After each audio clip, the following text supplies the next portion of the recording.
మీ ఇంట్లో ఆర్థిక సమస్యలున్నాయా? మీరు మొదలుపెట్టిన ప్రతి పనికి ఆటంకాలు ఎదురవుతున్నాయా? అయితే ఈ మొక్కలను మీ ఇంట్లో పెంచుకోవాల్సిందే. మీ ఇంటికి ఆనందాన్ని, అదృష్టాన్ని తీసుకొచ్చే ఆ మొక్కలేంటి, వాటి ప్రత్యేకతలేంటో తెలుసుకుందాం.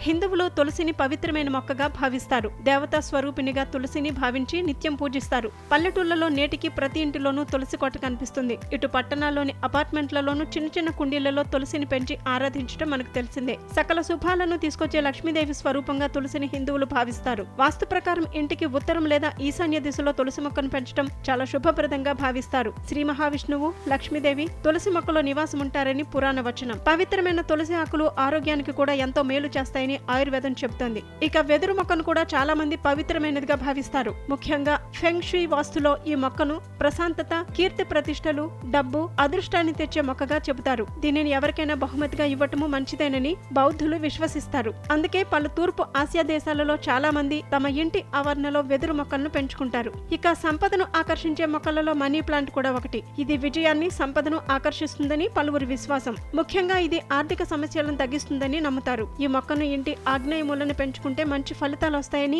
ఈ మొక్కను ఎవరికి బహుమతిగా ఇవ్వకూడదని పలువురి విశ్వాసం. ఇక అదృష్టాన్ని తెచ్చే మరో మొక్క జెడ్ ప్లాంట్. ఈ మొక్క పెరుగుదలకు తగినట్టుగానే దానిని పెంచే వ్యక్తి జీవితంలో సక్సెస్ ఉంటుందని చెబుతారు.